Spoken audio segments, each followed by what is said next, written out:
bonjour. Je ne sais pas s'il faut que je fasse avec ma debout. Mon nom est Pascal Huguet, comme vous avez entendu. Je suis ethnologue, anthropologue. J'emploie les 12 expressions parce qu'en fait, je dirais que j'emploie le terme anthropologue très souvent parce que c'est le terme qui est employé surtout dans les langues. D'accord, merci. Anglophone, hispanophone, il n'y a qu'un seul terme. Voilà, donc je ne vais pas rentrer dans les détails des explications par rapport à ce que ça recouvre. Le principe, éventuellement je vous expliquerai un peu mieux plus tard, mais le principe des ethnologues, c'est la base de travail, c'est le terrain. L'objectif, c'est à la fois de comprendre et d'observer comment les gens vivent dans un lieu. Là, je généralise parce qu'après, moi, je vais aller sur un lieu spécifique de celui de ce soir. Mais c'est être dans l'observation, mais aussi dans l'écoute et la discussion avec les habitants. Enfin, là, en l'occurrence, les habitants, avec les personnes qui travaillent, les habitants ou les gens qui sont dans un lieu. Donc c'est un double regard, et il y a une chose que j'ai un petit peu évoquée juste avant, qui est aussi très importante pour les ethnologues, anthropologues, j'emploie les deux termes, mais voilà. C'est qu'il y a non seulement recueillir les informations auprès des personnes qui sont rencontrées, la deuxième, il y a une dimension qui est relativement importante, c'est qu'il faut savoir qu'on arrive nous-mêmes avec une forme de culture. On a une façon de vivre, on a une façon on a reçu une culture, on peut être catholique, on peut être protestant, on peut être, avoir une éducation religieuse particulière, il y a plein de choses qui fait qu'on arrive chargé de tout un savoir, une façon d'être. Et donc les ethnologues, en règle générale, prennent un temps d'auto-analyse, c'est Marc Auger qui avait employé cette expression d'auto-analyse, c'est-à-dire il y a ce qu'est l'autre, celui qu'on rencontre, et puis il y a aussi que nous on est chargé d'une histoire et qu'il faut qu'on distingue bien les deux dimensions pour pouvoir vraiment acquérir la compréhension de l'autre. Voilà. Donc là, je vais m'arrêter là, je ne vais pas vous faire un petit cours. En fait, ce que je veux vous dire, c'est que je travaille donc sur l'enfant dans la ville. J'ai commencé dans les années 94 à travailler sur cette thématique. Et depuis, je travaille sur l'habitat, sur la ville, que ce soit dans des grandes villes, des petites villes, des quartiers résidentiels, des quartiers modestes. Je travaille même dans des bidonvilles. Donc on voit que, à travers mon regard, je travaille dans des contextes diversifiés. Donc je vais essayer de vous apporter quelques éléments de connaissance généraux. Je ne vais pas être, rentrer tellement dans des situations extrêmement précises. Alors, il y a une question qui s'est posée en travaillant sur la ville. Je ne travaille pas au départ sur l'enfant dans la ville, je travaille sur le monde urbain dans sa généralité. Et en fait, en travaillant avec des adultes dans différents contextes, je me suis aperçue qu'il y avait un monde qui m'a semblé oublié. C'était les enfants, c'est ce que je vais vous raconter, de, je dirais, 6-7 ans, 12-13 ans. Je les ai appelés les oubliés de la ville dans différents articles que j'ai pu écrire au fil de mes années de travail, parce que la préoccupation, elle se porte beaucoup sur la petite enfance, l'adolescence, pour des raisons justes, mais ça c'est à considérer.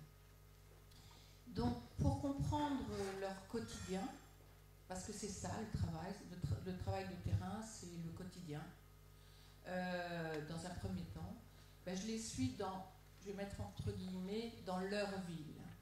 Parce que leur ville n'est pas forcément celle que nous on perçoit et celle qu'on vit. Je les suis soit seuls, parce que ça crée un dialogue qui est particulier, soit avec des petits groupes. C'est-à-dire qu'en général, j'essaye que ce soit des groupes de 8, maximum des enfants. Donc ça m'arrive de travailler dans des cadres d'école, et je demande à pouvoir travailler avec eux dans des petits groupes. Et ça, c'est important. Et je travaille aussi dans ces contextes, si possible sans adultes. Et quand dans les écoles, par exemple, je veux aller à l'extérieur de l'école avec eux, je demande à ce que, enfin, je propose aux adultes je suis obligée d'avoir des adultes, je propose à ce que les adultes soient discrets. C'est-à-dire qu'ils évitent d'intervenir, qu'ils laissent que les choses soient menées comme s'ils n'étaient pas là. C'est pas toujours simple, je peux vous assurer. Voilà. Alors, j'observe, j'écoute, comme je vous l'ai dit, et j'écoute leur discours, mais aussi je suis très attentive, et ça c'est les ethnologues, à leur non-dit. C'est des choses importantes. Voilà. Alors, je vais commencer très rapidement par... je vais avancer.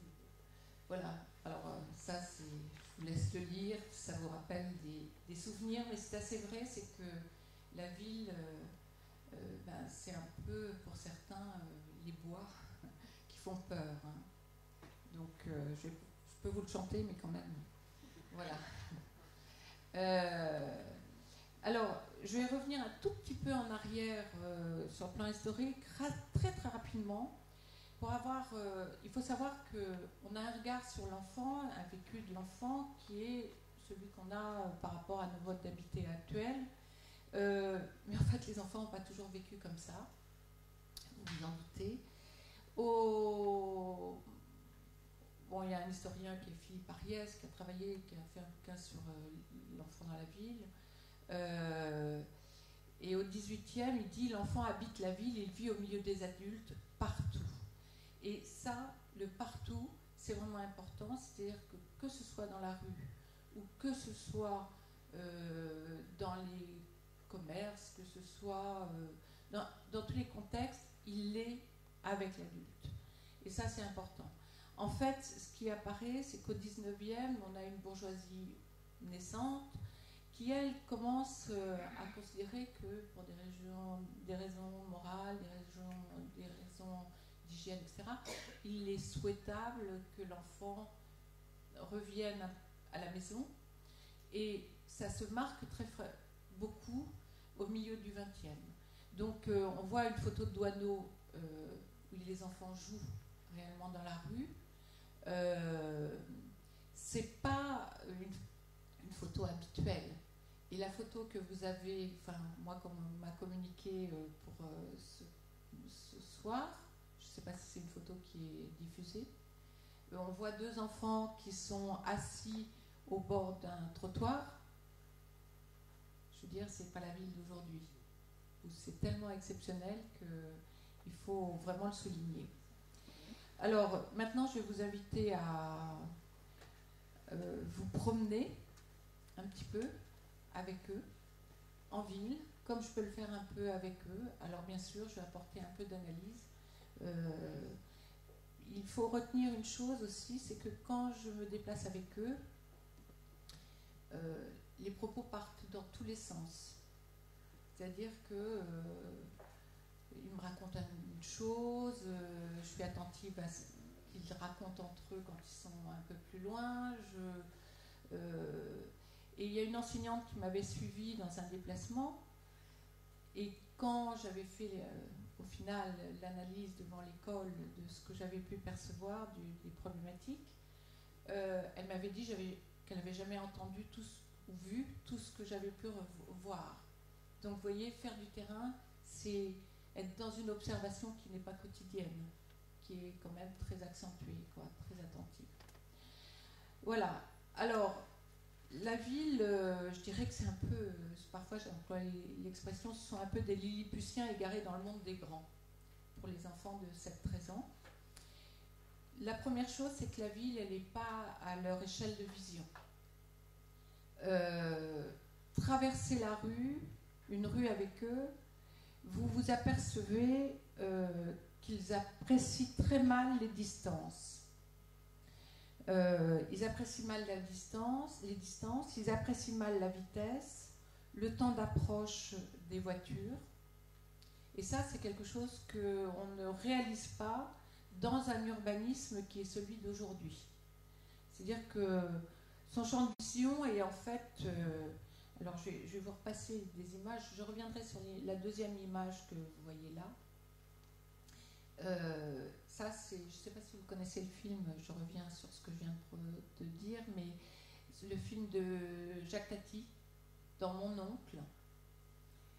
Et si vous avez l'opportunité, j'aurais aimé vous passer quelques images, mais c'est très intéressant parce qu'on se trouve à un moment dans une ville qui est destinée à une population, c'est le cœur de commune en fait, ancien, où les enfants circulent, tout le monde est là, il y a un marché, tout le monde circule, il y a une espèce de liberté. Et après, Tati, qui est avec son neveu, raccompagne son neveu chez ses parents qui viennent de s'installer dans un pavillon. Et là, on voit apparaître la ville d'aujourd'hui, c'est-à-dire une ville rigoureuse, où les enfants n'ont pas le droit de circuler, où il y a une circulation piéton complexe. Donc ça, c'est un film de Tati qui est intéressant à voir. Donc, la ville n'est pas à leur échelle. Ils sont exposés aux dangers urbains en permanence et ils sont trop petits pour être vus. Et ça, c'est quelque chose qui est quand même très important. Je m'aperçois que les photos ne sont pas positionnées exactement comme j'aurais souhaité. Je ne l'ai pas laissé, excusez-moi. Donc, en gros, les enfants, il faut savoir qu'un enfant qui est à 8 ans, par exemple, il a un champ visuel assez partiel qui est inférieur à 70 degrés. Donc, alors que nous, adultes, on a un champ visuel qui est de 180. Donc, on voit que là, les conceptions urbaines qu'on peut avoir ne sont pas adaptées à sa taille. Alors, un autre point qui est assez important, c'est que la ville n'est pas à leur échelle de distance. Il faut... nous, les adultes aussi, on a ce même principe, mais ce n'est pas tout à fait la même chose pour nous. Il faut savoir que pour l'enfant, la ville, elle se construit, elle se dessine à partir de sa maison. Alors, je parle de l'enfant, je réinsiste, c'est l'enfant seul et l'enfant qui va se déplacer en tant que piéton dans la ville. Et son point d'ancrage, c'est vraiment chez lui. Et ça, c'est important parce que c'est à partir de là que toute la ville se dessine. Je vais maintenant exposer le fait que en primaire, c'est de 7-10 ans à peu près, et au début de collège, les distances, en fait, pour chacun, ne sont pas tout à fait les mêmes.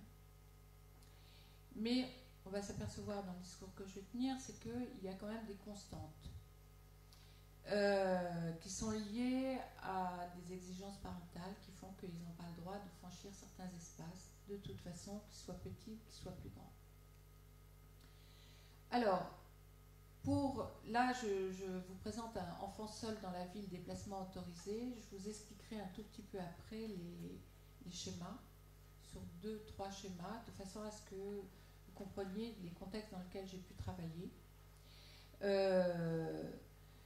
Pour les primaires de 7-10 ans, dans toutes les communes, qu'elles soient petites ou grandes, c'est les observations que j'ai pu me faire, c'est que leur déplacement seul à pied est extrêmement limité. Je dirais que même lorsque les enfants ont 7-8 ans, c'est pratiquement pas autorisé. Quand je dis déplacement à pied, au mieux, ils vont descendre, par exemple à Paris, en bas de l'immeuble parce qu'il y a le boulanger, ils vont aller acheter le pain à 7-8 ans, exceptionnellement. Mais ils n'auront pas le droit de traverser. Ils sont à 7-8 ans toujours accompagnés des adultes. Alors là, je vous raconte des évidences. Hein. Je dois un peu déconcerter parce que c'est un peu le travail de l'ethno.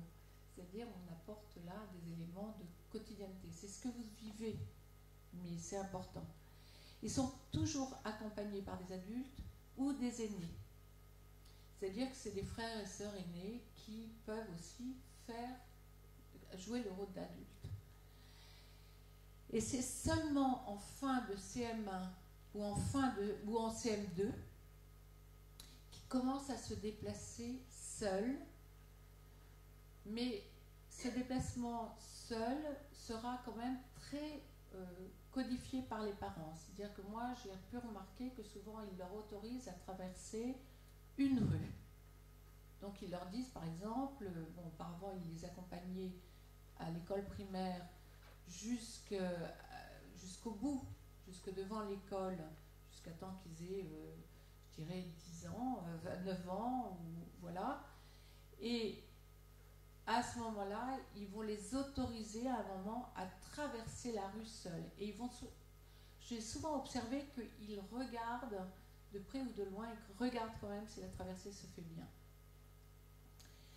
Ce que je remarque aussi, c'est que dans des petites communes, je ne sais pas dans votre ville si c'est comme ça, mais beaucoup de parents accompagnent les enfants en primaire en voiture. Donc il y a un rapport de l'enfant, par exemple, au déplacement en ville qui se fait beaucoup par rapport avec la voiture. Donc le rapport à la ville est faible, puisque c'est celui qui se joue par rapport aux parents. D'ailleurs, je vous invite à aller dans une école le matin ou devant une école et vous regardez comment ça circule et ce qui se passe. Et vous verrez que c'est assez étonnant comment les gens accompagnent leurs enfants. Je dois aussi préciser, par exemple, qu'il y a une commune où j'ai travaillé il n'y a pas très longtemps dans un cadre de PLU. C'est une petite commune de 3000 habitants. Il y a 2 écoles primaires. Les parents, les écoles et la mère ont demandé à ce que le parking qui est devant, qui ne sert que pour les écoles le matin et le soir, puisse être transformé en espace de jardin pour que les enfants, au moment des récréations, puissent aller jouer. Eh bien, les parents ont beaucoup de mal et ont refusé parce qu'ils ne peuvent plus garer la voiture devant l'école. Donc ça aussi, on voit bien que le rapport des parents à la voiture conditionne les déplacements des enfants. Alors, je vous ai parlé un peu des primaires. Je vais vous parler des collégiens qui ont 11-13 ans. À l'entrée du collège, ils commencent vraiment à se déplacer seuls, sans adultes. C'est vraiment les premiers pas dans la ville. Alors ça peut paraître étonnant, donc ça commence un peu en CM2, tout petit peu en CM1, mais vraiment très peu, mais vraiment en 6e. Alors, c'est très intéressant, je vais vous montrer par rapport au schéma, c'est très net dans les grandes villes. J'ai travaillé à Paris, j'ai travaillé à Lyon, dans les cœurs de ville. Eh bien, là, les enfants vont aller à l'école à pied ou en transport en commun. Et là, alors, ils échappent totalement à la surveillance parentale. Ils prennent le bus le matin et voilà, ils prennent le bus le matin et ils deviennent très libres dans la ville. Et quand je travaille dans des petites communes, quand je travaille dans des quartiers comme, je ne sais pas si vous connaissez à Marseille-Nord, ou quand je travaille voilà, dans des quartiers à HLM ou ce genre de quartier, je m'aperçois que, en fait, seuls, ils ne s'éloignent pas beaucoup de la surveillance parentale, au sens où ils vont aller au plus loin à 100 mètres autour de leur logement. Alors, ils vont aller, ça c'est par rapport à leur logement, mais ils vont aller à l'école en bus scolaire, dans les petites communes par exemple, et dans les grands ensembles où tout est regroupé, voilà, ça fait à peu près 100 mètres, et ils vont rester en fait dans la proximité parentale. Alors, je ne sais pas comment ça marche, votre outil. Excusez-moi.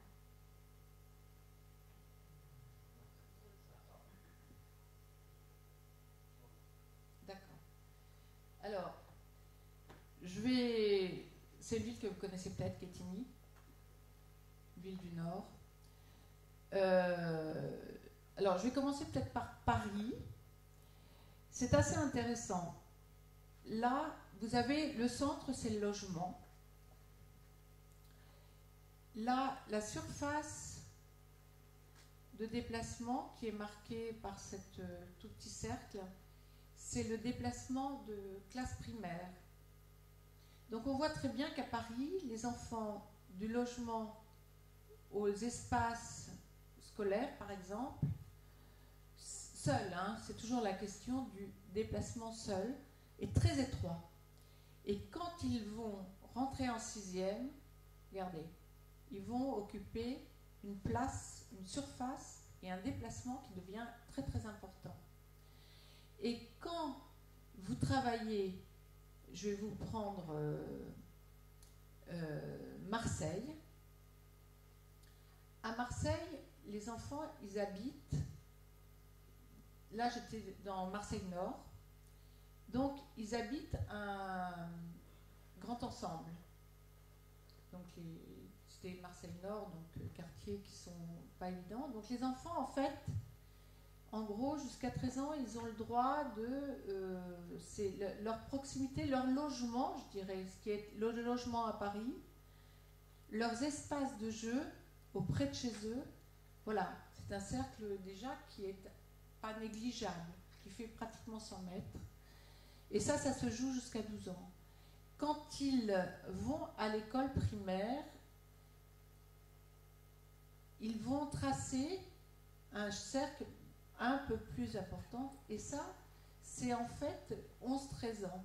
Mais on s'aperçoit qu'ils ne vont pas vraiment parcourir des espaces aussi libres qu'à Paris, en fait, quand on travaille avec eux.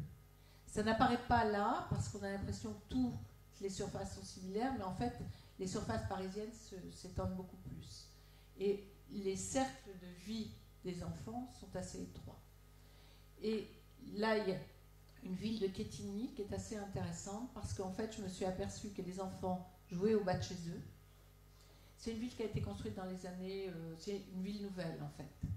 Hein, donc, c'est assez intéressant, parce qu'il y a une conception urbaine qui a souhaité que les enfants aient une liberté de déplacement au niveau du primaire, solitaire, qui soit très importante. Et j'ai encore ce soir quelqu'un qui m'a appelé parce qu'il avait souhaité avoir connaissance de Quetigny, qui m'a connaissance de ce travail. Et c'est intéressant parce que ça se maintient toujours. Moi, ce travail, je l'ai fait il y a assez longtemps pour la Caisse des dépôts. Et en fait, on s'aperçoit qu'après 10 ans, 20 ans de création, les enfants de cette génération qui ont entre, là c'est 8 ans, 10 ans, qui vont à l'école primaire, se déplacent encore seuls et se déplacent en vélo. Donc on voit que c'est un urbanisme qui est relativement intéressant à considérer. Je pourrais revenir sur ces schémas. Alors, en fait, on s'aperçoit que les enfants dans les quartiers dits, par exemple, en difficulté, ou dans les quartiers, les nouveaux quartiers, principalement construits depuis les années 60, s'échappent peu du cercle familial ou du cercle de proximité du logement. Et quand ils s'échappent, c'est ce qu'on va faire maintenant, eh bien, ils s'échappent plutôt en groupe. C'est-à-dire que le déplacement seul, ce que vont faire les enfants parisiens, par exemple pour aller en classe, eh bien, ils vont pas beaucoup le faire. Ils vont avoir des placements solitaires qui sont très faibles. Donc ça aussi, dans la conception urbanistique de la ville, c'est, quand on voit Quetigny par exemple pour les primaires, et quand on voit la majorité des villes autres, c'est est-ce que l'urbanisme, quelle conception doit-on avoir pour l'urbanisme, puisque l'objectif c'est peut-être que les enfants puissent à nouveau, comme c'était dans le passé, acquérir un espace réel dans les espaces de vie quotidiens sans qu'il y ait nécessairement des adultes. Aujourd'hui, c'est impossible. Alors, à pied seul, les distances parcourues par l'enfant, pour 7-13 ans, ces distances seules à pied se limitent à peu près à ce qu'il peut parcourir sans fatigue. Ça, c'est une observation que j'ai pu avoir, parce qu'il y a un moment où soit ils n'ont pas l'habitude, mais de toute façon, c'est ça qui conditionne leurs espaces de déplacement. Les espaces où ils se déplacent seuls sont les lieux qu'ils connaissent.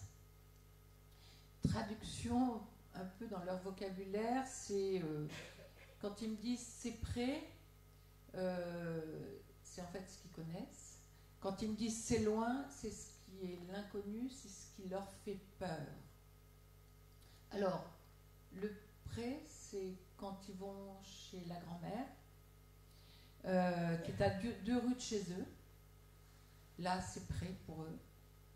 Et quand, par exemple, je les invite à se déplacer quand on est en petit groupe d'enfants, je les invite à suivre les compagnons qui sont là, enfin les autres enfants qui sont là, qui par exemple habitent un peu plus loin, ils vont me dire c'est loin. C'est loin parce que c'est là où ils ne connaissent personne, c'est là où ils n'ont pas d'attache affective. Et pourtant, c'est exactement la même distance. Donc on voit bien aussi que le processus de près et de loin, pour nous adultes, se calcule sur un schéma qui est très... voilà, c'est simple, c'est près, c'est loin, c'est à 2 rues. C'est pareil. Mais eux, c'est pas du tout. Ça a un rapport très très fort. C'est pas une distance objective, c'est une distance en fait affective. Et donc ça, c'est quelque chose que j'ai remarqué dans tous les contextes urbains dans lesquels j'ai pu travailler.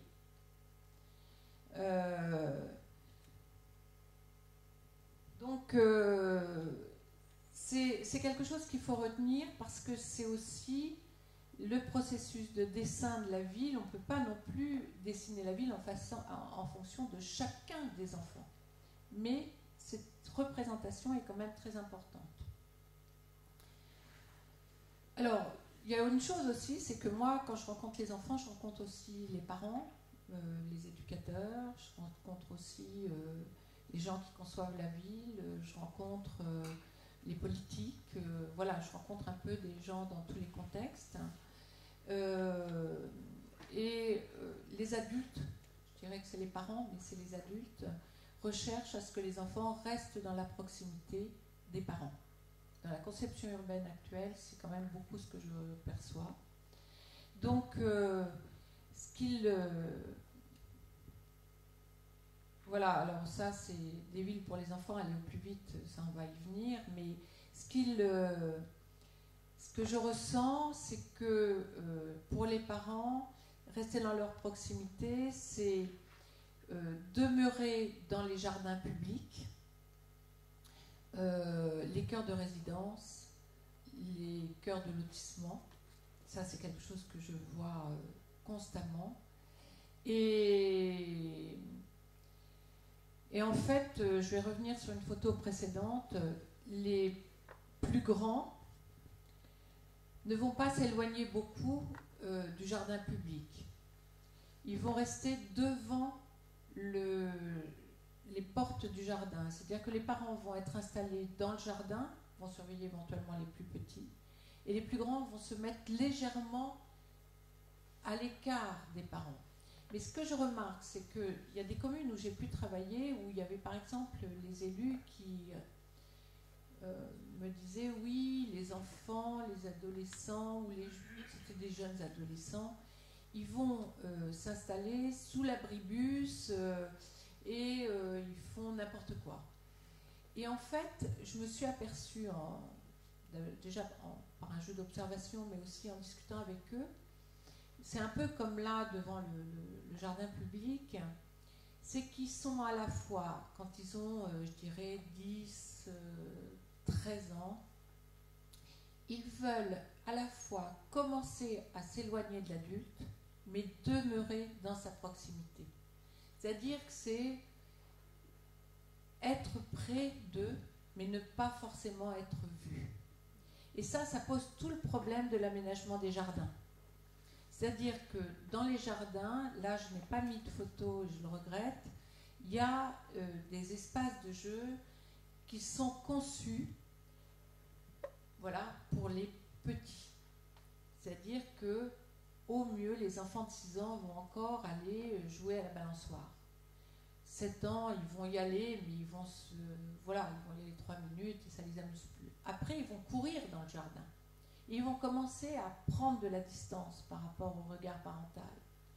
Et là, quand ils arrivent vers 10 ans, et d'autant plus un peu plus grands, en 6e, 5e, là, ils vont s'éloigner visuellement. Ils vont vouloir s'éloigner. Sauf que, et ça je le répète, sauf que c'est un problème de conception et de jardin et de conception urbaine, ils ont une nécessité de regard parental indirect.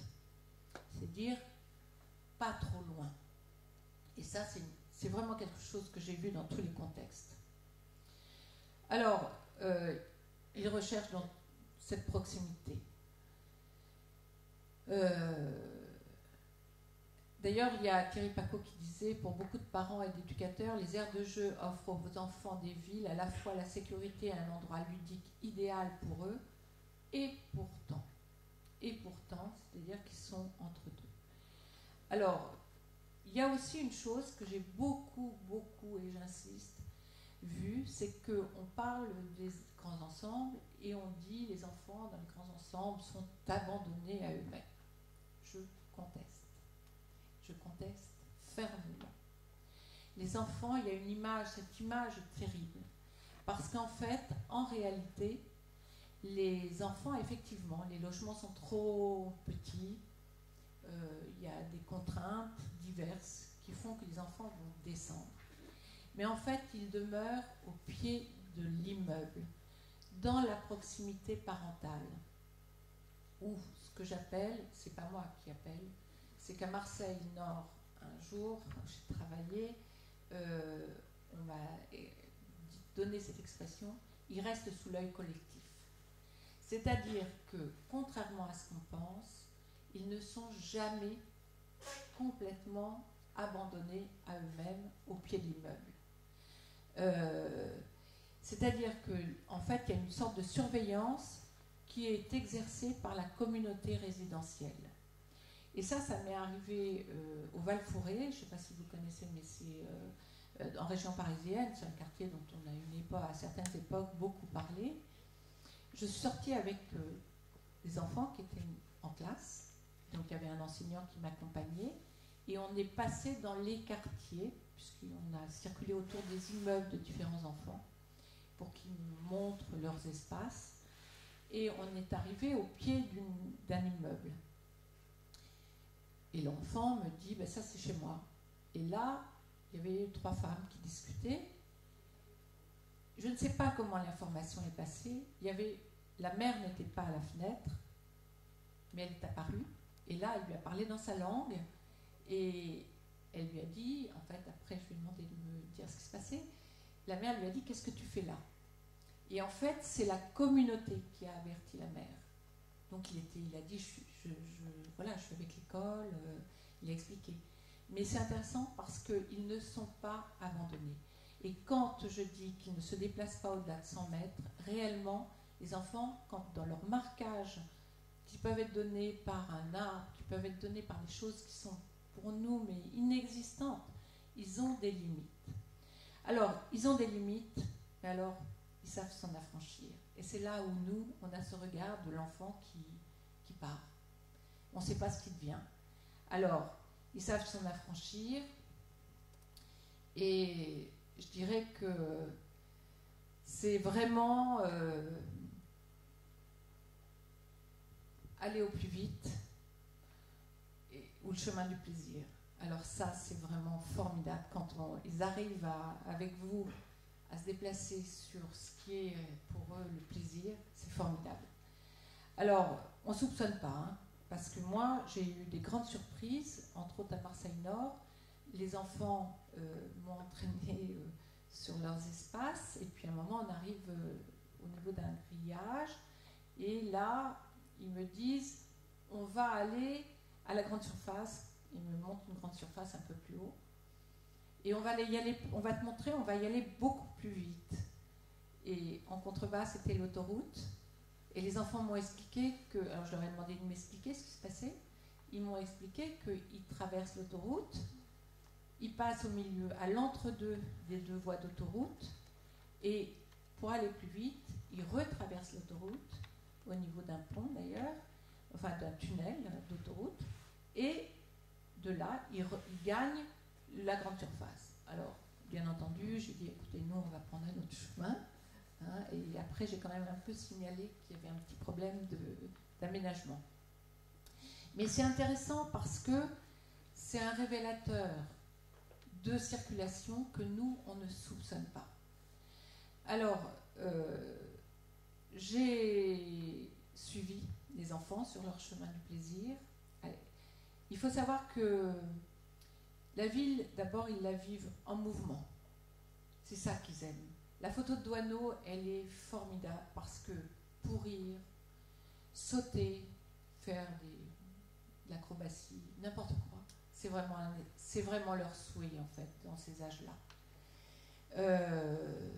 Ils m'ont montré comment ils montaient sur les toits. Bon, voilà, c'était toujours très étonnant parce qu'ils m'entraînaient dans des espaces que je ne soupçonnais pas. Il faut savoir, et c'est là où, en tant qu'urbaniste, il faut vraiment réfléchir, leurs déplacements sont en contradiction avec les plans de circulation. Exemple, le matin, vous allez à l'école avec eux, vous prenez le chemin de l'école, vous les observez de loin, et l'objectif, c'est aller au plus vite. Donc, aller au plus vite, c'est prendre le chemin le plus court. Donc, les traversées de rue, prendre le chemin le plus court, nous, les adultes, on fait déjà ça, hein, adultes français, on ne traverse pas au passage clouté. Donc ça, quand je suis allée au Val-Forêt, j'ai dit aux enfants des écoles, donc j'avais prévenu l'enseignante qui m'accompagnait, j'ai dit aux enfants, vous avez traversé maintenant, la première traversée, ils ont traversé au passage clouté, puisqu'il y avait une enseignante, et en ayant traversé, je leur ai dit maintenant, on va reprendre les chemins, vous allez m'expliquer les chemins que vous prenez. C'est-à-dire que là, il n'y avait plus aucun passage clouté. Donc ça, c'est très très important. Donc, aller au plus vite, prendre le chemin le plus court. Ça, c'est les phrases que vous apercevez. Au retour de l'école, hors du regard des adultes, c'est le chemin du plaisir. Et ça, c'est très étonnant. Donc, ça respecte absolument plus les règles urbaines d'adultes. Les règles urbaines, je dirais, qui sont données par la voiture. Et du coup, leur ville se joue sur un mode imaginaire, une sorte d'itinéraire initiatique aussi. C'est très initiatique, parce que les petits, dans les quartiers, dans certains quartiers, ils suivent les adultes, les plus grands. Donc c'est très initiatique. Ils parcourent avec plaisir, mais ils parcourent aussi avec inquiétude. Ça, c'est ce que j'ai aussi entendu et vu. Donc, je dirais que l'enfant piéton, il est incontrôlable. Donc, il faut réfléchir à ce qu'on fait pour qu'on dessine la ville. Voilà, ça, c'est vraiment quelques images que je tiens à apporter. Il y a, par rapport au mode d'urbanisation, c'est assez intéressant parce que, bon, je ne sais pas si vous avez eu l'opportunité d'aller en Hollande. Il s'avère que le rond-point en Hollande, quand par exemple vous êtes, voilà, il n'y a pas beaucoup de ronds-points, hein, mais quand il y a un petit rond-point ou un petit carrefour, et au centre ils vont mettre un tout petit rond-point. Et ensuite il y a effectivement la circulation voiture qui est accordée. Mais ensuite, voilà, là vous avez le petit rond-point. Ensuite, vous avez une circulation voiture. Qu'est-ce que nous faisons, nous? Je vais reprendre ce que nous on fait. On apporte la voiture au bord du rond-point, le plus près du rond-point. Et en général, vous regarderez nos ronds-points en ville, hein, ou dans différents endroits. On fait un passage clouté qui va on va demander, en fait, là c'est le bord du rond-point, on va demander au piéton qui va peut-être circuler comme ça, on va lui demander de se décaler par rapport au bord du rond-point. On va favoriser le stationnement ou la voiture. Alors qu'en Hollande, et j'ai trouvé ça vraiment très très intéressant, eh bien, la priorité, elle est donnée au piéton qui est là. C'est le piéton qui est prioritaire. La deuxième priorité, elle est le vélo. On sait, la Hollande, il y a des vélos partout. Eh bien, nous aussi. On peut aussi réfléchir la ville, entre autres pour l'enfant, mais pour nous-mêmes, avec le vélo. Et la deuxième priorité, c'est le vélo. Et uniquement quand ces deux moyens de déplacement essentiels sont passés, là, la voiture a le droit de passer. Il n'y a pas bon, là, il y a une sorte de marque qui marque comme un stop, mais en fait, la règle, elle est là.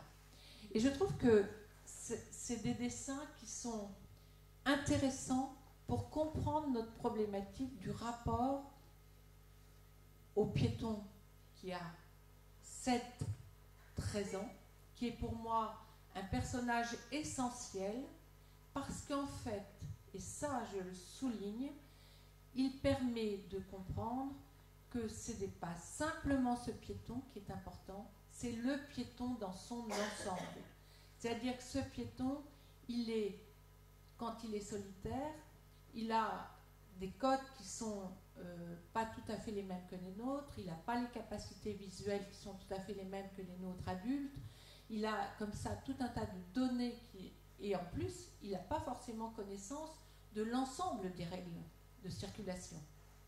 Nous, sur le principe, on les a. Alors, réfléchir à la ville piétonne pour les 7-13 ans, c'est aussi réfléchir à un urbanisme, à une ville pour le piéton. Vous allez dans les habitats individuels, vous allez dans les villes nouvelles, vous apercevez que le piéton est oublié. Vous allez en ville, le piéton est oublié. Et il faut impérativement le réintroduire. Alors en conclusion, pour les villes des 7-13 ans, on perçoit combien le monde urbain a oublié de s'adapter à lui. Même si lui sait s'y acclimater, il improvise, il invente. Voilà. Il y a une chose aussi qui m'a beaucoup frappée, c'est que aujourd'hui, les parents que je rencontre, et puis même les adultes que je rencontre, les amis que je rencontre, etc., ils ont des téléphones portables. Et on voit l'arrivée des téléphones portables dans les poches des enfants. Et l'une des raisons qui est l'argument d'un certain nombre des parents avec qui je discute, c'est de savoir où se trouvent les enfants. Alors, ils pensent que en ayant un téléphone portable, les enfants, ça les sécurise. Et ce dont je me suis aperçue, c'est que ça sécurise les parents. Et surtout, la question que je me suis posée par rapport au déplacement dans la ville, c'était, est-ce que les enfants, sous le contrôle aussi du téléphone portable, et on sait que le téléphone portable maintenant, enfin, où c'est envisagé, voir les circulations que les enfants peuvent avoir, ils vont acquérir cette liberté aussi qui est nécessaire. C'est-à-dire qu'à un moment donné, on est petit, on reste sous l'égide des parents, et puis voilà, on grandit, et à un moment, il faut se libérer du contrôle adulte. Et là, la réflexion aussi se pose par rapport à un nouvel outil que les parents tendraient à donner aux enfants pour, je dirais pas les contrôler, mais pour se sécuriser eux-mêmes. Voilà. Alors, je vous ai apporté quelques éléments de mes connaissances sur le sujet. Je vous invite surtout à m'interroger pour que voilà, je puisse vous apporter des éléments nouveaux et discuter avec vous. Parce que je n'ai pas tout abordé, loin s'en faut. Merci beaucoup. Je vous propose qu'on prenne tout de suite quelques questions. La première est toujours difficile.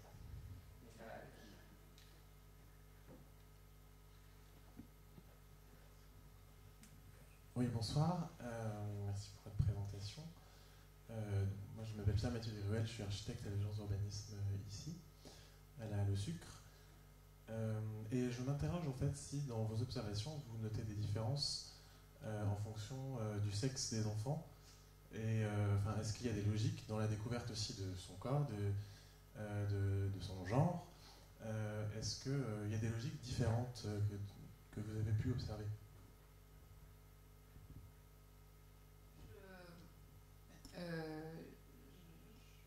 Ce que j'ai observé, je réfléchis par rapport aux observations, en soi par rapport au rapport à la ville, pas nécessairement par rapport à l'espace. Les déplacements se font de façon assez similaire au départ. Ce qui est vrai, c'est que ce que j'ai pu observer, c'est que c'est surtout au niveau du comportement parental où les interdits ou les exigences, c'est peut-être moins des interdits que des exigences parentales, sont beaucoup plus fortes à l'égard des filles.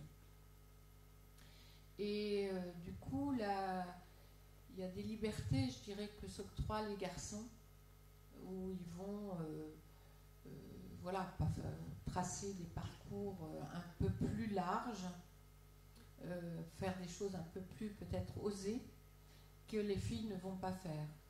Et puis dans des quartiers de grands ensembles dits en difficulté, j'observe que souvent les filles, les deux parents, par exemple, s'ils travaillent, par exemple la mère, elle part très tôt. Et du coup, les responsabilités les parents donnent des responsabilités aux filles qui ne seront pas données aux garçons. Et donc les filles qui ont, je dirais, qui commencent en 6e, vont devoir parfois, ou 6e, 5e, encore plus en 4e, vont devoir aller chercher les petits ou emmener les petits à l'école, parce qu'il y a des petits frères, des petites sœurs, etc. Et donc ces obligations font qu'elles vont avoir un rapport à l'espace qui va être beaucoup plus normalisé. C'est un peu le sentiment de ce que je perçois. Maintenant, j'ai vu les filles, hein, elles vont aussi... il y en a qui m'ont entraînée dans des secteurs où voilà, j'étais un peu déconcertée. Et puis, il y a une chose qui m'a aussi frappée, c'est que les garçons dans ces âges-là se tournent beaucoup vers les filles pour savoir s'ils ont droit d'eux. Alors ça m'a beaucoup étonnée parce que droit d'aller là, ou le droit de... Par exemple, je reviens sur le Val-Forêt parce que c'était un univers musulman, d'enfants d'obédience musulmane, et il y a au Val-Forêt, il y a c'est à Mantes-la-Jolie, hein, c'est pas le Val-Forêt, c'est à Mantes-la-Jolie, il y a une cathédrale, enfin c'est une collégiale exactement. Et dans les parcours que j'ai fait avec les enfants, j'avais proposé à l'école, hein, d'abord, je dessine ce que je vais faire. Il faut savoir que je dessine auprès là c'était les PAMSA, c'était un EPA qui m'avait demandé de travailler avec 2 écoles. Je donne exactement, comme c'est un cadre d'études, je suis chercheur pour certaines de mes activités, enfin même au niveau de la ville, je suis aussi j'ai employé le terme de consultante, donc je fais des études sur des temps relativement courts, enfin là en l'occurrence au Val-Fouré c'était sur 6 mois, donc c'était pas du tout, même plus, puisque je suis revenue après l'été, je suis revenue travailler avec les enfants, mais des temps assez courts, et je donne un programme de travail.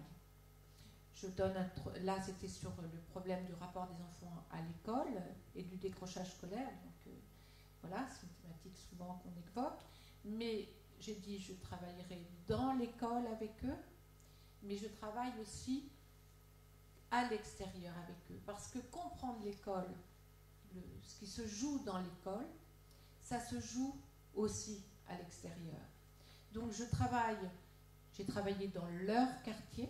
Donc c'est là où ils dessinent les espaces, les limites de leurs espaces, ce qu'on leur autorise. Après, ils dessinent ce qu'ils vont faire. Ça, c'est autre chose. Et puis, j'avais demandé à aller dans le cœur de commune. Et où ils vont, mais ils ne vont qu'en groupe, parce que c'est un ailleurs. Alors que c'est pas très loin, hein, mais c'est pour eux déjà un ailleurs. On n'affronte pas l'ailleurs autrement qu'avec un petit groupe. Et on ne l'affronte pas seul. Alors c'est ça qui est intéressant, parce qu'à Paris, les enfants vont prendre le bus tout seuls et vont affronter la ville seuls. Et là, ils ont besoin de groupe parce que, bon, il y a plein de phénomènes, à la fois culturels, à la fois de vécu par rapport au quartier, qui est un quartier qui n'est pas apprécié par rapport à l'extérieur. C'est la représentation, c'est aussi une réalité. Enfin, vous voyez, il y a beaucoup de jeux d'images. Mais du coup, on est allé à la collégiale et on est arrivé devant la collégiale et je leur ai proposé, j'impose pas, j'ai dit, si vous voulez, on rentre.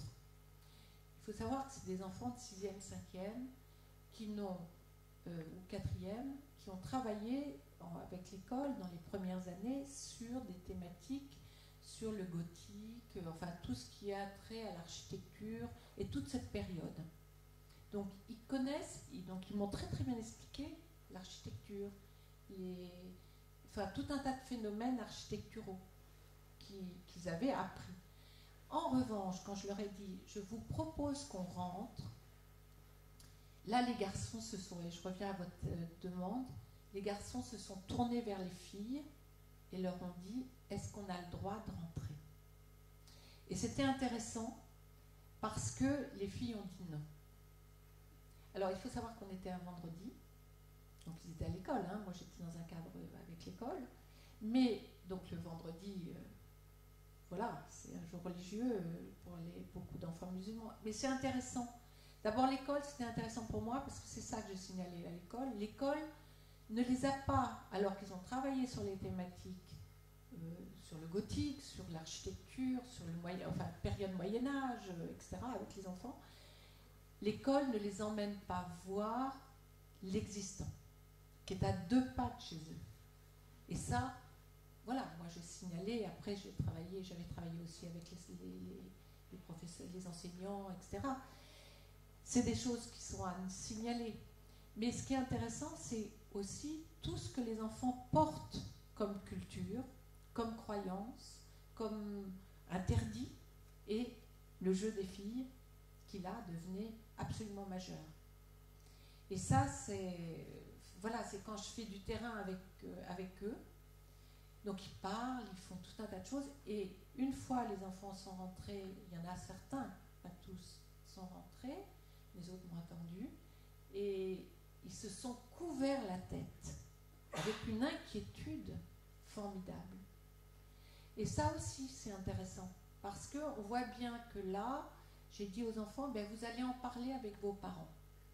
Et puis quand vous allez, parce qu'ils vont voilà, dans les écoles coraniques le mercredi, ils vont dans l'école coranique le samedi, parfois le dimanche matin.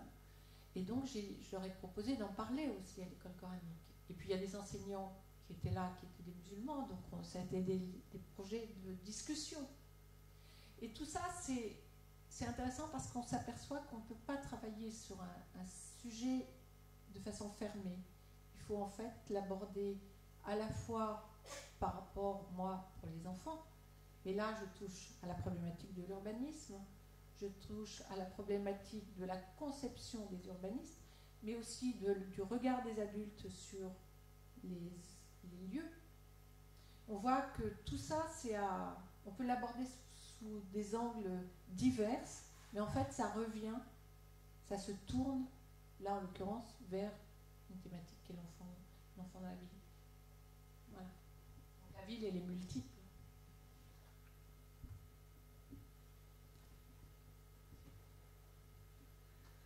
Bonsoir. Donc, les enfants, quand ils vont à l'école ou quand ils reviennent de l'école, ne marchent pratiquement plus. Donc, je voulais savoir si il y a une incidence sur la qualité d'attention, d'écoute, de comportement de ces enfants qui ne marchent pratiquement plus. D'une part, lorsqu'ils se retrouvent à l'école, et d'autre part, lorsqu'ils reviennent à la maison pour faire les devoirs d'école. Je pense à une initiative qui est mise en place dans certaines villes, qu'on appelle le pédibus, c'est-à-dire ce sont des parents, volontaires ou pas, qui emmènent des groupes d'enfants à l'école. Donc les enfants marchent, le parcours est souvent agrémenté de discussions, c'est un petit peu un sas de décompression entre la maison et l'école et entre l'école et la maison. Et apparemment, d'après cette étude, l'écoute, l'attention des enfants est très différente. Je voulais savoir ce que vous pensiez. Effectivement, j'ai connaissance des pédibus et je questionne un peu autour de cette problématique du pédibus. D'abord, ce n'est pas quelque chose d'instauré de façon suffisante. Et effectivement, ça a l'air d'être assez intéressant parce que ça pose effectivement le problème du rapport de l'enfant et de son rapport piéton. Quand je vous dis les enfants, en fait, ce sont des espaces de déplacement qui sont relativement limités. Ils marchent assez peu dans nos villes. Et en fait, c'est paradoxal parce que si vous prenez, quand vous avez peut-être, je ne sais pas, certains d'entre vous, des grands-parents ou des arrière-grands-parents qui allaient à l'école, quand ils allaient à l'école, parfois ils traversaient ils avaient des parcours qui étaient très importants, où ils étaient obligés, pour aller à l'école, c'était le village qui était très loin de la ferme, mais même dans l'espace français, je veux dire, c'était pas... et ils y allaient été comme hiver, et ils se déplaçaient pas en groupe, hein, certains, ils partaient seuls. Et on voit bien qu'on a changé nos schémas. Mais c'est vrai que, l'impression que j'ai, c'est que pour le pédibus, c'est une très bonne chose. Mais on s'aperçoit, j'ai l'impression que ce sont surtout les petits qui sont qui ont ce genre de circulation. Peut-être que ça serait intéressant que les plus grands aussi puissent s'accompagner. Je ne sais pas exactement quels sont les âges, mais c'est une bonne expérience, oui. Ça, j'en suis sûre.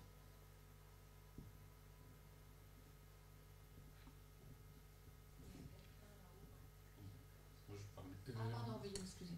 Non, c'est pas grave. En général, les petits aiment bien quand il y a des obstacles sur les trottoirs. S'il y a un petit muret, ils vont toujours monter dessus, ils vont toujours sauter au-dessus d'une flaque d'eau, etc. Et après, ça devrait être des zones 30 déjà près de toutes les écoles. Il y a vraiment des endroits où c'est très dangereux. Et après, j'ai un peu peur avec la réforme des rythmes scolaires, qu'il y ait des enfants qui sortent un peu n'importe quand. Et il n'y a pas toujours à ce moment-là des policiers qui sont là pour faire traverser les rues. Voilà. Et après, La plupart des enfants, ils ont un téléphone au collège parce qu'ils ont des horaires qui peuvent varier, il y a des profs absents, tout ça. Donc c'est presque indispensable, et là les parents ils les conduisent plus parce que ça doit mettre leur éventuellement. Alors, le téléphone, ils l'ont au collège. Moi, j'ai vu des enfants un peu plus jeunes qui l'avaient déjà. Mais c'est vrai qu'ils l'ont surtout au collège.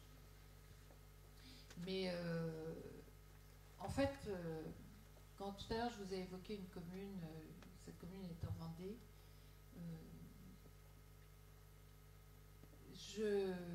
il y avait donc deux écoles, deux écoles primaires, une école primaire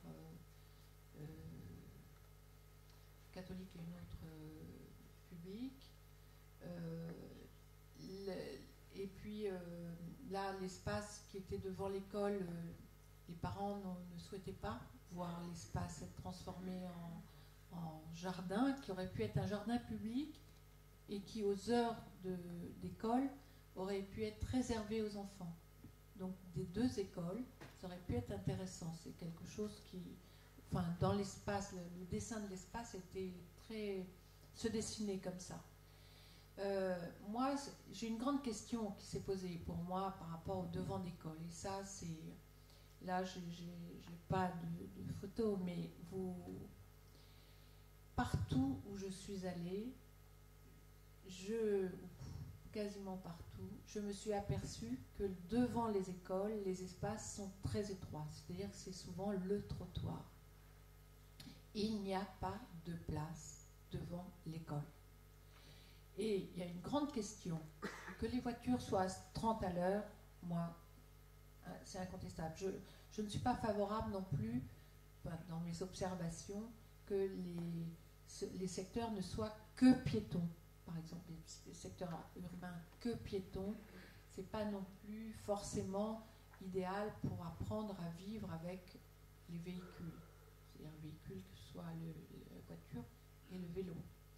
Mais la grande question pour moi, c'est que est-ce qu'aux heures de sortie et rentrée d'école, les devants d'école, d'abord, dans certains endroits, on pourrait agrandir le devant de l'école. Et ça, c'est vraiment une réflexion à poser, de façon à ce que ce soit presque une aire de jeu. D'abord, c'est un lieu très important parce que c'est là où les parents, quand ils vont chercher les enfants ou quand ils les amènent, c'est les parents qui peuvent, viennent discuter entre eux. C'est le lieu de connaissance en primaire. Et la primaire, c'est là où les parents se connaissent. Le collège, c'est terminé. C'est terminé. Rarissime. Donc, le devant d'école est important. Il faut recréer un espace de devant d'école. Et la grande question pour moi, je sais que c'est pas toujours simple, mais est-ce qu'on ne pourrait pas, aux heures d'entrée et sortie d'école, faire en sorte que la rue de devant l'école soit interdite de circulation, entrée et sortie d'école, parce que c'est vraiment un espace qui est... mais c'est une vraie question, hein. Ça, c'est les urbanistes qui peuvent aussi réfléchir, je veux dire, mais c'est une réelle question. Parce que les enfants, ils sont quand même limités dans leur espace de déplacement. Et ils ont besoin, en sortant d'école, ils ont vraiment besoin de courir, quoi. Et puis, c'est pas... bon, quand on se voit dans un certain nombre de villes comme Paris, Lyon, etc., les enfants retournent dans les appartements. Ou alors ils vont aller au jardin public. Mais toujours pareil. Il faut que ça se libère. Et c'est pas toujours le cas. Donc, c'est une question. Est-ce que vous avez pu mesurer leur imaginaire, justement, quand ils ressortent de l'école et qu'ils cavalent, ils taillent la route? Alors, j'ai une petite remarque à vous faire. Étant donné que je suis dans un âge prépubertaire retardé, je m'aperçois que je suis resté très grand gamin, c'est-à-dire que je traversais n'importe où, n'importe quand, n'importe comment. Donc, tout va bien, il y a de l'avenir pour tout le monde. Mais donc, quel est l'imaginaire? Est-ce que vous avez pu mesurer ça, l'imaginaire des gamins, 6-13 ans, qui sortent de l'école ou qui vont aller à l'école et qui sont seuls ou accompagnés dans le cadre pédibus?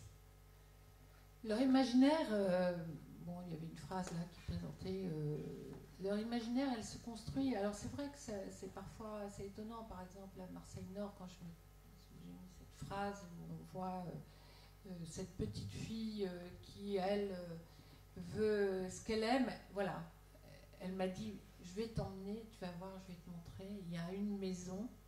Voilà, il y a une maison, c'est la Maison Rose. Elle était avec 2 autres petites amies. C'est la Maison Rose et elle m'emmène à la Maison Rose. Mais on a pris un cheminement absolument invraisemblable pour aller à la Maison Rose. Qu'est-ce qui lui plaisait à la Maison Rose? La maison était rose, d'accord. Mais en fait, il y avait le jardin. Il y avait le jardin. Et alors, qu'est-ce qui lui plaisait dans le jardin? C'était les personnages qui étaient installés dans le jardin. C'était les fleurs, mais il y avait effectivement tous ces personnages qui étaient...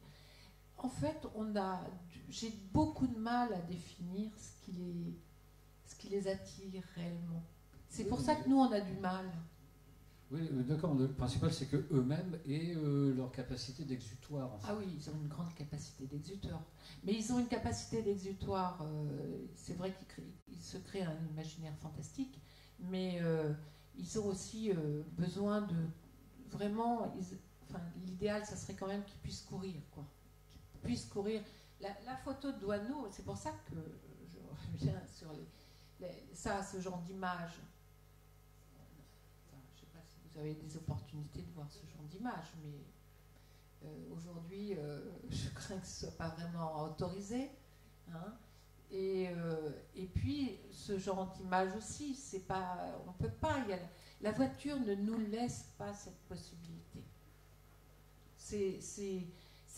Mais moi, je reviens, la conception des villes des années 65, de l'ouvrier, les villes nouvelles, etc., c'est pas ça non plus qui est recherché, parce qu'on s'aperçoit que la voiture est isolée du piéton. Et finalement, ça ne résout pas le problème. Donc, il faut trouver des coordinations entre chacun. Et il faut, je répète, c'est pour ça que c'est très intéressant Quetigny, parce que, donc ça c'est pas là, c'est Quetigny, voilà, c'est la deuxième ville. Elle est intéressante parce qu'elle a été, dès le départ, conçue aussi pour le vélo. Et quand l'autre jour, il y a donc là, je l'ai vu tout à l'heure, mais la personne qui s'occupe effectivement des problématiques urbanistiques, bon, c'est une ville assez populaire, ville nouvelle mais très populaire, donc, qui pose un certain nombre de problèmes. Donc ils sont en train de réfléchir à nouveau pour faire des aménagements, etc. Et je lui ai dit, mais Quetigny, comment ça fonctionne encore aujourd'hui? Est-ce que les enfants continuent à se déplacer à pied, en toute liberté, en vélo? Il m'a dit oui. Le problème, et voilà, c'est quand ils arrivent en 6e, et bien la 6e, le collège, il est à l'extérieur de cette partie. Et à nouveau, l'enfant, il est piégé, je veux dire, parce que c'est un piéton. Et donc, la conception urbaine ne lui permet pas d'accéder avec aisance à son collège. De la même façon, et ça c'est un peu le problème des quartiers comme Marseille ou Sarcelles, ce sont des quartiers où en fait c'est un urbanisme, et ça aussi ça m'a beaucoup interrogée. C'est un urbanisme où tout est rassemblé.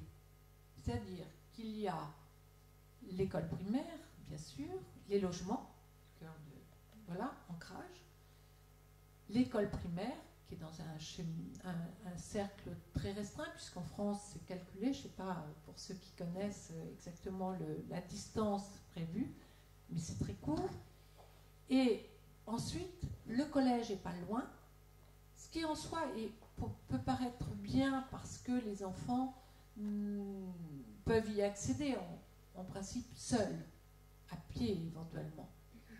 Mais il y a aussi les commerces, il n'y a pas le mais il y a aussi les commerces, bon, il y a des quartiers où ça marche moins bien, il y a aussi... la conception initiale était que tout était rassemblé. Et quand je dis le problème des enfants de ces quartiers, certains quartiers sont en difficulté, et qu'ils doivent aller, par exemple, dans les centres de la ville principale, ils n'y vont qu'en groupe parce qu'ils ont la peur de l'extérieur et aussi parce que rien ne les amène du fait que tout est rassemblé. Il y a aussi les espaces de sport, il y a aussi les institutions, tout est rassemblé autour de chez eux. En fait, il n'y a pas d'invitation à sortir. Il n'y a pas de possibilité pour eux d'aller voir ailleurs. Et surtout pas ailleurs seul. L'ailleurs, c'est le cœur de ville, quoi. Et là, c'est là où aussi, moi, je me pose la question à savoir si cette conception urbaine où tout est rassemblé est la bonne. Est-ce qu'il ne faut pas, effectivement, conserver le primaire dans la proximité des logements, mais se dire, mettons le collège à l'entre-deux de quartier. Par contre, il va falloir qu'on conçoive l'urbanisme de façon à ce que l'enfant piéton, l'enfant vélo, j'emploie ce terme, se déplace seul. Voilà, c'est une façon de voir un autre urbanisme. Est-ce que vous voyez ce que je veux dire? Voilà, c'est ce que j'observe. Oui.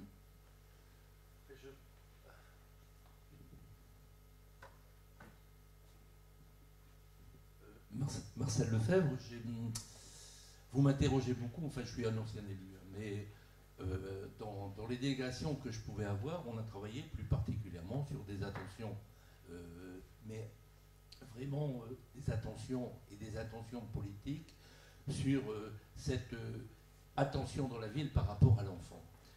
Moi, j'ai toujours été très déçu de ce qui pouvait se faire dans ma ville et dans d'autres villes aussi.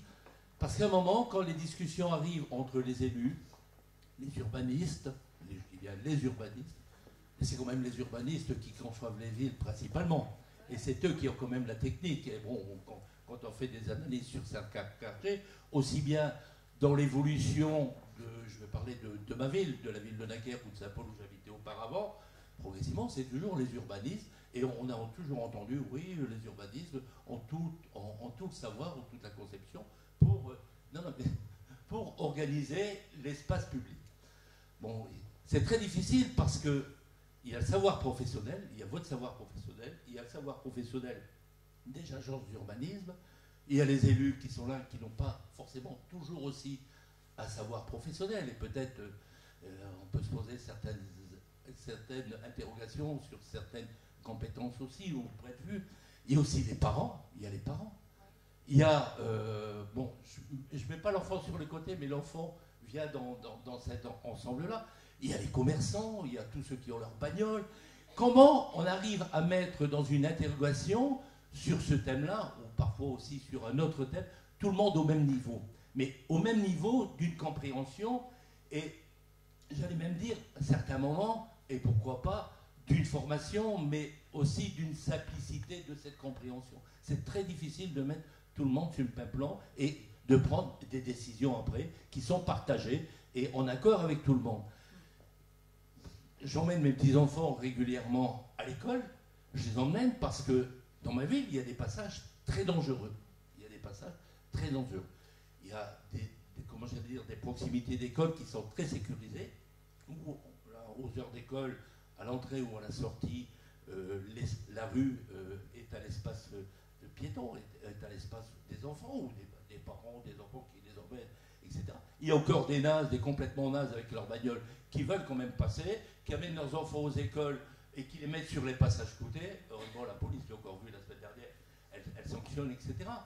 Mais comment, dans cette société, où on est arrivé à une société d'égoïsme par rapport à sa propre conception, à sa propre vie, comment on peut ensemble évoluer et changer pour que les thèmes qui sont abordés soient des thèmes qui sont pour le bien-être de tous, quoi. Ouais. Alors, je suis d'accord, en fait, je crois qu'il faut trouver un équilibre de dialogue. Et c'est pas, moi, en fait, quand je travaille là sur l'enfant dans la ville, mais je ne suis pas que sur ce thème. Quand je travaille quand je travaille dans les communes, je rencontre, là, il y a des fois, je travaille sur cette thématique-là, l'enfant dans la ville. Donc j'ai un regard direct avec eux sur la ville, au travers de leurs mouvements, etc.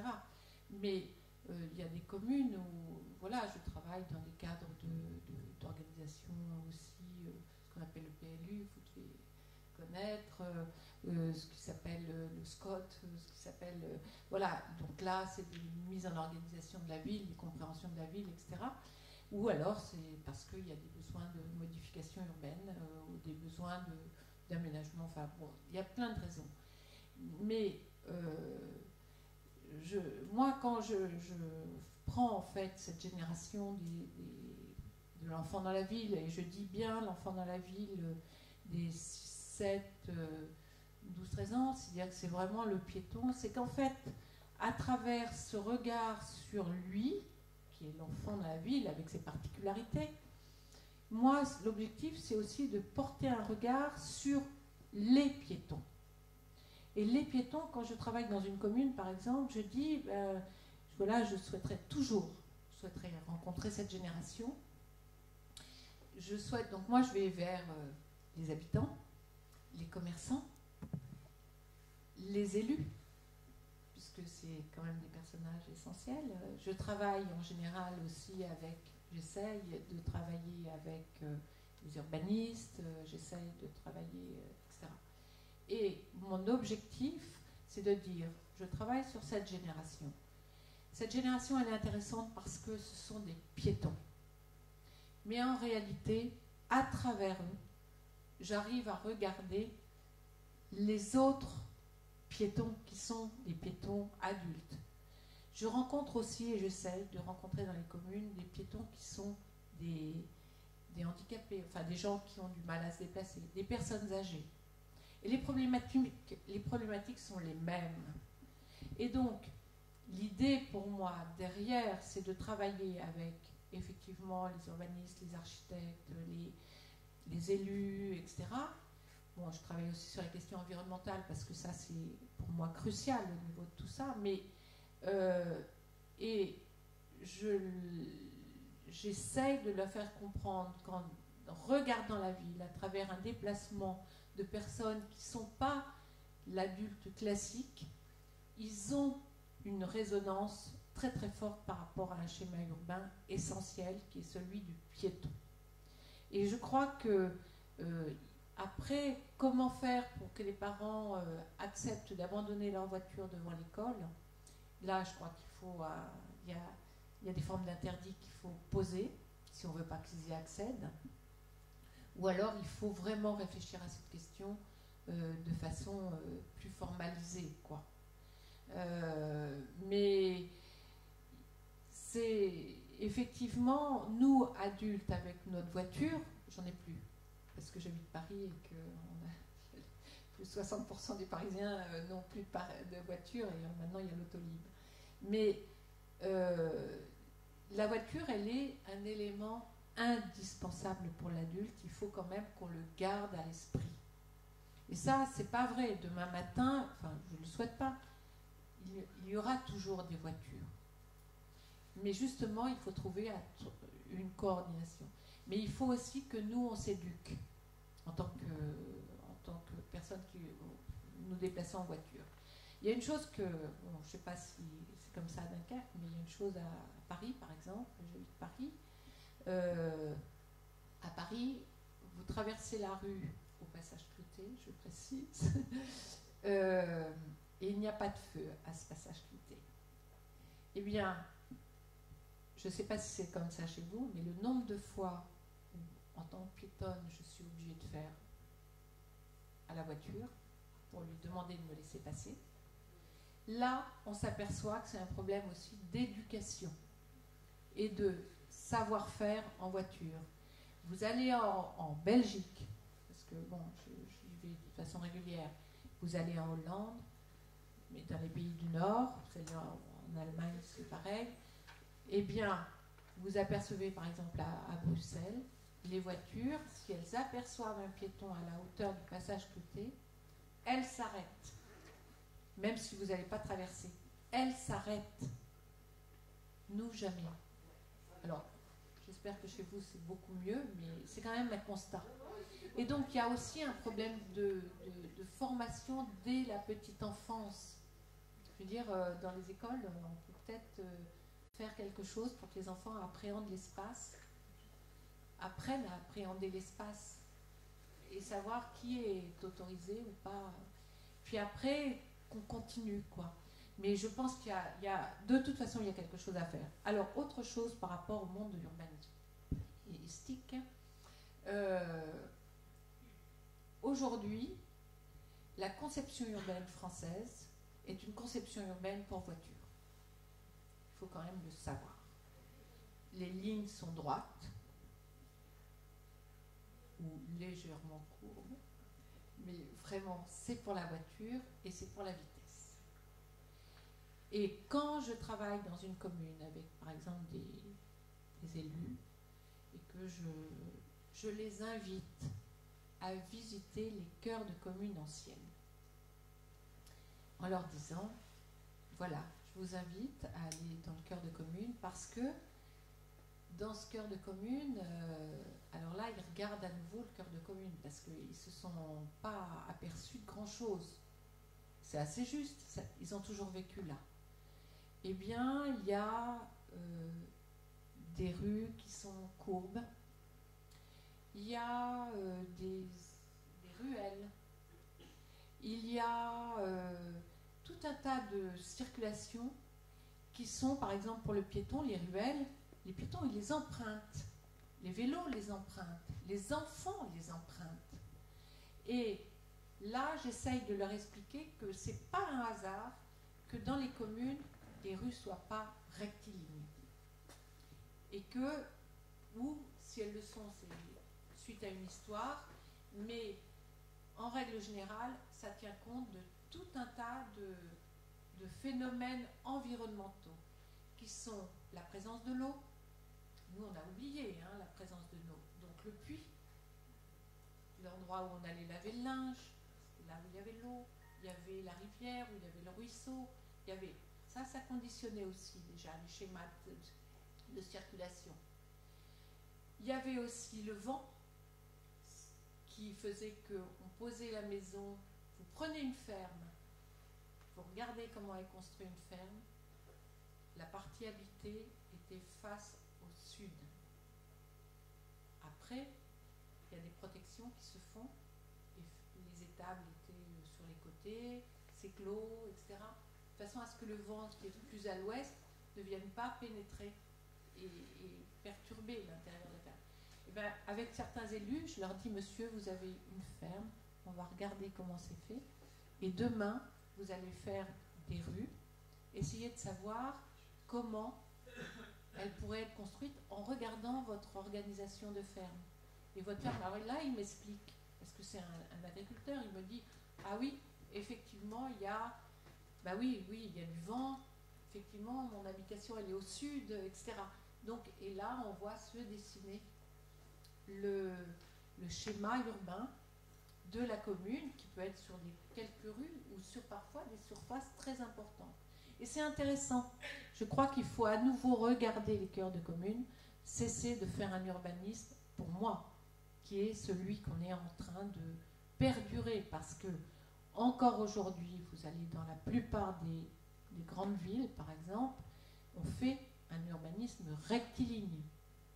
Et quand vous allez, par exemple, moi je suis de Paris, vous allez dans le 13e arrondissement à côté de la Bibliothèque nationale, ils ont fait des immeubles assez hauts et tout est rectiligne. Je peux vous dire qu'à certaines heures, il y a un tel vent que c'est presque impossible de se sentir bien. On n'a pas envie en plus de s'installer.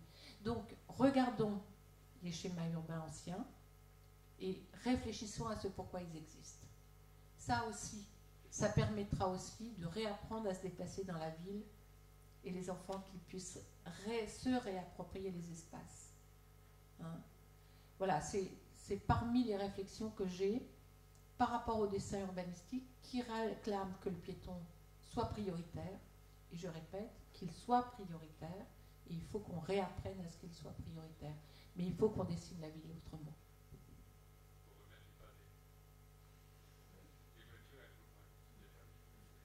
Alors il faut remettre peut-être des pavés, ça roule moins vite, mais voilà, il y a une réorganisation de l'espace qui est à poser.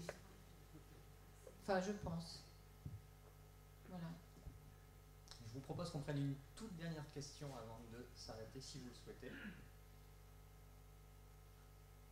Ou autrement, on s'arrête là.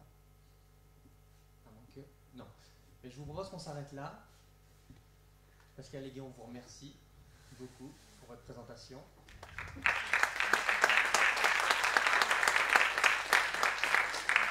Et donc je vous signale la prochaine conférence qui aura lieu le 29 janvier. Donc après le philosophe, après l'historien, après l'anthropologue, ce sera le point de vue de l'architecte. Un architecte qui abordera cette question de l'enfance et de l'espace urbain, pas tant à partir d'un sujet qui est le propre de l'architecte, puisque ce sera autour du jeu et de la place du jeu en ville et de la manière dont les enfants parfois détournent certains espaces, un banc public par exemple, pour que ça devienne une plateforme de jeu. Voilà, donc ça portera là-dessus. J'en profite aussi, puisque ça a lieu demain matin, une conférence, enfin plutôt une journée d'études, une demi-journée d'études, donc demain matin, ici même, dans cet auditorium, qui est organisée par les étudiants du Master Économie, Gestion et Développement Durable de l'Université du Littoral, Master 2, qui organise donc une matinée d'études autour de la question de l'efficacité énergétique. Voilà, on est assez loin du propos de ce soir, mais c'est tout aussi intéressant. Voilà, je vous remercie, puis à très bientôt.